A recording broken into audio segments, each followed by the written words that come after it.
Bom dia, tudo bem? A mensagem que Deus colocou para mim hoje, ela diz assim: não é porque somos justos, mas pela misericórdia de Deus que somos abençoados. Senhor, tende misericórdia de nós. Perdoa, Pai, todos os nossos pecados. Livra-nos de todo mal. Nos afasta de tudo aquilo que não vem de Ti. Nós agradecemos, Senhor, por mais esse dia, pelo alimento, pela presença, pela palavra. Aceita, Senhor, essa nossa oração, esse nosso louvor, pois nós Te amamos, bendizemos, adoramos. Somente Tu é o nosso Deus e em Ti confiamos.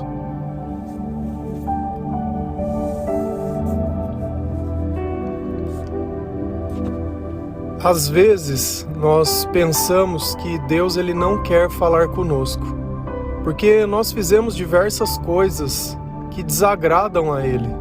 Nós, de alguma forma, sabemos que o bem ele não habita em nós, porque nós queremos fazer o que é certo, porém, nós não conseguimos.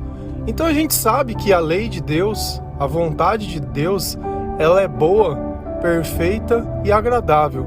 Porém, dentro de mim, eu não consigo praticar o bem que eu gostaria, mas muito pelo contrário, eu faço o mal que eu não quero. Só que uma coisa que tem que ficar muito claro na nossa cabeça é que nós nunca vamos ser merecedores.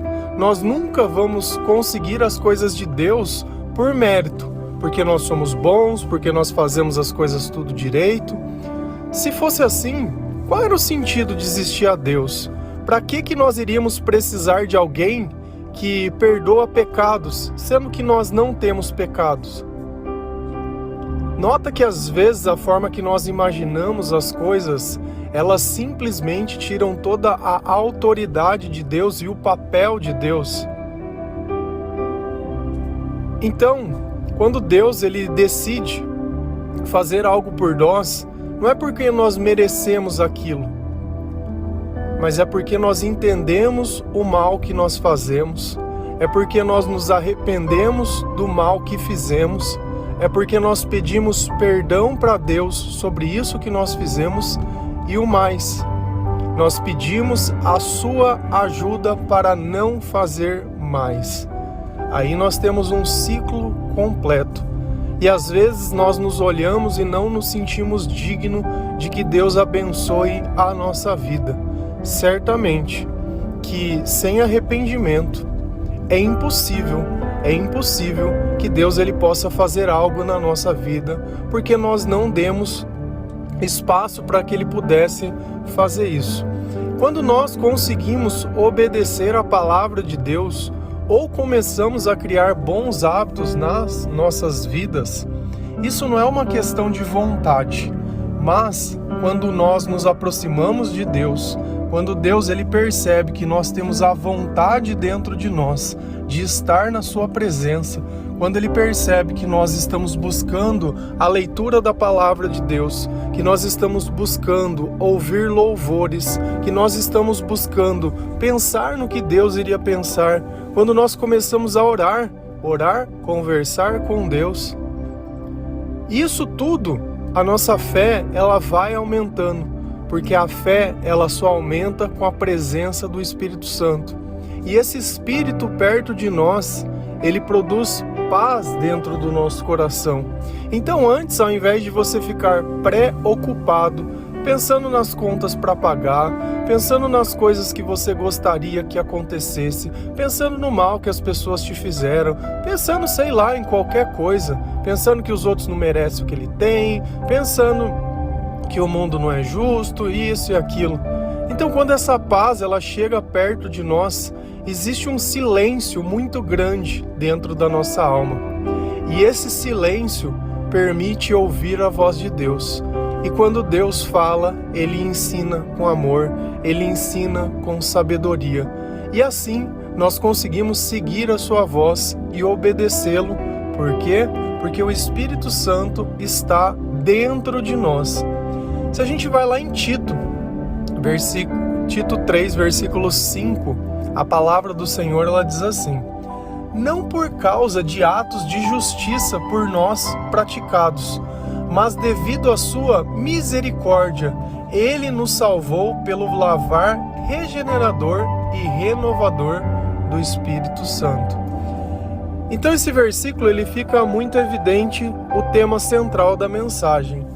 Não por causa de atos de justiça, não porque nós merecemos. Quando às vezes acontece um crime ou acontece alguma coisa, o que a gente acha que é a justiça? É punir o culpado. Então Deus ele está olhando e falou, não funciona assim. Não é por encontrar um culpado, não é pela condenação, não é pela justiça de vocês, pensando em justiça como justo, em fazer o certo do jeito certo. Mas é porque a natureza de Deus é a misericórdia. E olha como Jesus, ele nos salva. Existe a salvação primeiro dessa vida. Depois ele vai salvar a nossa alma, o nosso espírito, na morte. Então nessa vida, ele também nos salva. E quem que é o que vem nos salvar? O Espírito Santo. E esse Espírito, o que ele faz em nós? Ele regenera e renova. Você vê que às vezes a gente tem o costume de falar para as pessoas, nossa, eu tô tão cansado, não tô suportando mais viver isso que eu tenho passado. Nossa, eu mal acordei e já tô cansado. Então a gente nota que não é às vezes um cansaço físico, mas parece que tem alguma coisa que está oprimindo a nossa vida, as nossas ideias e os nossos pensamentos, sobrecarregando. E o que é sobrecarregar? Não é quando eu penso o tempo inteiro sobre alguma coisa, enquanto nós vemos que a oração ela provoca o silêncio dentro de nós, e silêncio é sinônimo de paz. Às vezes a gente tá ali que a cabeça não desliga, você deita para dormir e aquilo ali fica maquinando. Isso quando você não acorda no meio da noite e já começa a pensar. Então olha como isso perturba o nosso espírito, porque enquanto eu penso em algo é porque de alguma forma eu não encontrei uma solução. Mas quando nós confiamos em Deus, eu não preciso me preocupar na solução, porque eu sei que no tempo certo, essa solução ela vai acontecer. E que se tiver que mover montanhas, Deus vai mover. E que se tiver que acontecer um milagre, ele vai acontecer. Porque a presença de Deus na nossa vida, ele vai fazer tudo o que é necessário e preciso para que as coisas saiam de acordo com os seus planos, não com os nossos. Então a gente vê que esse Espírito que vem renovando dentro de nós, dia após dia, ele também vem curando. Porque uma vida longe de Deus, ela deixa muitas marcas, principalmente quando nós temos expectativas. Às vezes alguém te faz uma promessa que vai fazer alguma coisa, só que essa pessoa ela simplesmente não cumpre essa promessa. E isso dentro de nós acaba provocando um sentimento muito ruim. Por quê? Porque de alguma forma aquilo provocou uma ansiedade dentro de nós. Aquilo deixou a gente animado, mas no fim não aconteceu. Sabe como chama isso? Mentira. Você sabe quem é o pai da mentira? É o mal. O mal, ele sente prazer nisso. Todas as vezes que ele vê você alegre por algo que não seja Deus, e no fim ele vai lá e tira aquilo de você. Só que às vezes essas coisas elas dão certo, porque ele precisa manter sempre essa falsa esperança. E nota que cada vez que algo acontece que é semelhante, é como se fosse um gatilho, e volta todos aqueles sentimentos ruins. Quando a gente não pratica o perdão, cada vez que algo acontece igual, aquilo fica guardado. E a última vez que acontece é como se todas as outras vezes estivesse acontecendo junto. Às vezes não é nem o que aconteceu. Quantas vezes a gente não diz assim, foi a gota da água aquilo? Por quê? Porque você já vinha guardando dentro de você um conjunto de coisas. Diferente de nós, que somos cristãos, pessoas tementes ao Senhor, que conversam com o Senhor, que buscam sua sabedoria na palavra de Deus, você simplesmente desabafava com pessoas, ou muitas vezes guardava para si tudo em silêncio. Tem pessoas que choram no chuveiro, para que outras pessoas não vejam. E depois passa a maquiagem e sai tudo bem, aquele aspecto de forte. Você não precisa ser forte o tempo todo. A Bíblia relata que até Jesus chorou. Mas a questão é, as suas lágrimas são pelo quê? Uma coisa é eu chorar por empatia, outra coisa é eu chorar porque as coisas simplesmente não saem como eu quero. Como o choro de uma criança que é negado um biscoito num supermercado pela mãe. E ele faz aquele escândalo. Outra coisa é eu ver alguém que eu gosto passando por algo que não merecia e me compadecer. Então as lágrimas, elas são as mesmas, mas nota que o motivo é diferente. E aí nós sempre temos que nos perguntar, o que é aquilo que nos motiva? Se o Senhor ele já vem regenerando e renovando o nosso interior, dia após dia, através da presença do Espírito Santo, que nós já temos o entendimento que somos pecadores, porém nós somos salvos pela graça de Deus, pela misericórdia de Deus. Nós notamos que também dentro do nosso comportamento precisa existir o comportamento de Deus para que as coisas elas não se acumulem dentro do nosso coração. Será que a palavra fala sobre isso? Lucas 6, versículo 36 e 37. Sejam misericordiosos, assim como o Pai de vocês é misericordioso. Não julguem e vocês não serão julgados. Não condenem e vocês não serão condenados. Perdoem e serão perdoados.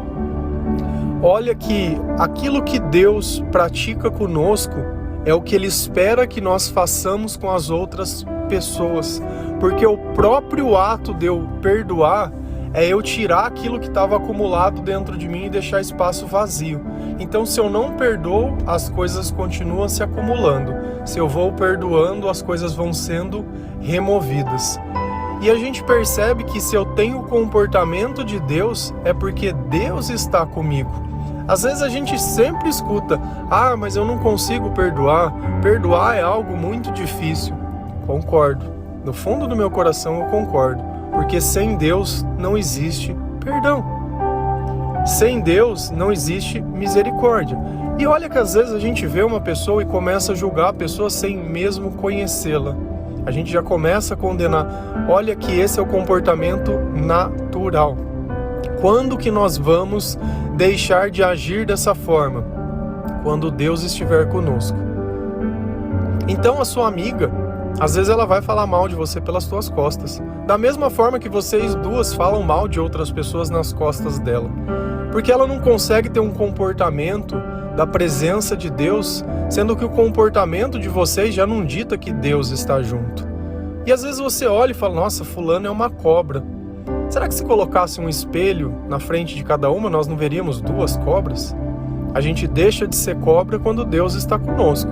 Se Deus não está conosco, continuamos sendo. Mas fulano é mentiroso. Fulano... Lembra sempre, a condição de mudança é Jesus Cristo. Sem Jesus Cristo, sem mudança. E não adianta eu achar que o lugar que eu estou vai definir quem eu sou. Eu sou o que repetidamente pratico. Então, às vezes, o seu amigo ele é da igreja, mas ele não se comporta como a igreja. Ele recebe a palavra de Cristo, mas não aceita o Espírito Santo. Ele não aceita que Deus o corrija. Ele não se arrepende das coisas que faz. Ou simplesmente flexibiliza o pecado. Um pouquinho pode. Então eu sempre vejo pessoas que no começo da conversão querem viver com um pé no mundo e um pé no céu. Não existe esse jeito. Primeiro a gente se converte, adquire sabedoria, ganhamos o controle da nossa vida. O Senhor ele nos dá sabedoria e através da sabedoria conseguimos fazer as coisas. A palavra ela diz assim, tudo posso, mas nem tudo me convém. Todas as coisas me são lícitas, mas eu não me deixarei dominar por nada. Então se eu sei que algo pode me dominar, para que eu vou fazer? Se eu sei que algo pode me prejudicar, para que eu vou atrás disso? Nós falamos ontem sobre isso, sobre as consequências dos nossos atos, sobre as nossas escolhas. Mas quando a gente escolhe com Deus, a gente escolhe do jeito certo. Só que a gente sempre entende que Deus ele tem a capacidade de nos perdoar, porque Ele entende que na nossa natureza o bem ele não existe. Então, tudo aquilo que nós fazemos é aquilo que nós podemos fazer, porque não existe dentro de nós o bem. E Ele reconhece e diz, olha, tudo bem, você reconhece, me aceita como seu Salvador? Sim. Você aceita Jesus como seu Salvador? Aceito. Você aceita que o mal não habita que o bem não habita em você? Aceito. Você aceita a palavra de Deus como seu guia? Aceito. Então, se nós aceitamos todas essas coisas, nós devemos caminhar e fazer coisas para que isso possa se alimentar dentro de nós. Não é uma questão de eu fazer um curso de teologia, não é uma questão de eu me batizar, porque o batismo ele não é algo que vai simplesmente fazer um milagre assim. Você entra dentro da água e quando sai com superpoderes. Isso não existe. Se nós temos um tempo de vida, é porque leva-se tempo. Nós precisamos escolher aonde gastar esse tempo. Por que você está com pressa? Por quê? É tão bom estar na presença de Deus, por que você está com pressa? Você quer que as coisas boas elas passem rápido ou elas demorem? Então, se Deus é algo bom na sua vida, eu não tenho que ter pressa para estar na sua presença. E uma coisa nós temos que perceber, nós temos que fazer para Deus sempre tudo de coração. Se você pensa entre, poxa, devia ler a palavra de Deus, mas eu acho que eu estava mais interessado em ver um vídeo no YouTube ou assistir tal coisa. Vai fazer outra coisa. Deus ama quem faz com alegria. Você tem que fazer porque você sente vontade, não por obrigação. Porque se você faz por obrigação, não vai servir de nada. Não vai servir de nada. É sempre bom a gente perceber a relação que nós temos com Deus com a relação que nós temos com outras pessoas. Vamos imaginar que alguém trate você assim. Quando você pede para ela fazer algo o tempo inteiro, essa pessoa ela fica irritada, ela grita, ela briga, ela não sei o que, ela não tem vontade de estar com você, porque quem ama quer estar junto, quem ama quer estar perto, quem ama se interessa pelo dia, quem ama não importa aonde a pessoa está, mas como a pessoa está. Nós temos que notar se as nossas palavras elas envolvem controle ou comportamento. O controle é simplesmente os nossos interesses. Onde você tá, com quem você tá, porque não sei o que, bebê. Por quê? Porque vai tirar o meu potinho de ouro, né? Agora, como essa pessoa tá? Por que essa pessoa tá lá? Às vezes o que a gente não percebe é que o bar ele é remédio.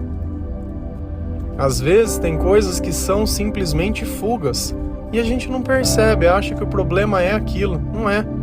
O problema é que ele não está conseguindo lidar com as coisas. E cabe a nós, que estamos nos capacitando através da palavra do Senhor, trazer um pouco de conforto, um pouco de alívio, mostrar que o Senhor, Jesus Cristo, Ele tem um caminho, que Ele pode ensinar a forma certa de viver, a forma certa de falar, a forma certa de conviver, que nós possamos ser renovados e transformados e que a nossa vida ela mude completamente. Às vezes eu não tenho nem ideia, nem discernimento, sério mesmo. Se a mensagem ela é muito repetitiva ou não, se eu falo demais os mesmos exemplos e as mesmas coisas, mas o caminho ele é um só, e a forma dele funcionar é essa. Às vezes eu modifico o exemplo de 1000 formas possíveis, para que quem sabe alguma desperte dentro do teu coração a vontade de entregar a sua vida ao Senhor. Não por dinheiro, não por mérito, não por bênção, não por nada. Mas para que você possa perceber que a sua vida ela faz diferença na vida de outras pessoas também. Que você poderia ser um ponto de apoio, ao invés de ser uma pessoa que só causa problema. Sabe, Deus ele está olhando para você e dizendo, olha, você tem jeito sim, deixa eu dar uma renovada em você. Vamos dar uma restaurada no menino e na menina? Pensa sempre que eu falo isso, eu tenho um medo tão grande. Sabe do que eu tenho medo? De você ouvir essas palavras e achar que isso é a ferramenta para você aprisionar outra alma dizendo que ama ela, para que você pegue outra pessoa e escravize ela. Tudo o que nós fazemos é para Deus, para que Deus tenha o primeiro lugar da nossa vida, não para que você viva os seus sonhos e nem o seu interesse. O amor, ele é pleno por si só, ele não precisa de complemento. Então lembra sempre disso. Ame não porque essas pessoas você pode possuí-la. Ame, mas porque para Deus elas são importantes. Então às vezes você está sempre preocupado na cama que você vai deitar ou em quem vai estar do teu lado. E essas pessoas muitas vezes elas estão moídas por dentro. E você podia estar ajudando, mandando esse devocional, mandando a palavra, mandando as coisas, ajudando a semear a palavra de Deus. Porque imagina que outras pessoas que sintam o mal como você sentia, pudesse estar sentindo o bem que você sente agora. Não é bom que através da nossa vida, outras pessoas possam encontrar o Senhor? E essa é a razão que todos os dias, eu estou aqui, tentando entregar um pouquinho de esperança, através da palavra, através da minha vida, através dos ensinamentos do Senhor. Sempre falo a mesma coisa: não sou perfeito, sou pecador, tudo bem, aceito a minha condição, mas que o Senhor Ele possa me restaurar e me renovar todos os dias. Não é porque eu sou justo, mas porque Ele tem misericórdia de mim. Amém? Que Deus abençoe cada um de vocês, que o Senhor Ele possa tocar o seu coração, encher o seu coração de amor, que o Espírito Santo Ele possa renovar a sua vida, renovar os seus pensamentos, que toda essa dúvida, todos esses pensamentos que te sobrecarregam, eles possam ficar em silêncio, o silêncio que vem da presença de Deus, por confiar que o Senhor fará o melhor que for preciso para que as coisas aconteçam no tempo dele, não por nossa vontade, nem por nosso mérito, mas porque nós aceitamos a salvação em Jesus Cristo. Amém? Que Deus abençoe cada um de vocês. Feliz a nação cujo Deus é o Senhor. Um bom dia.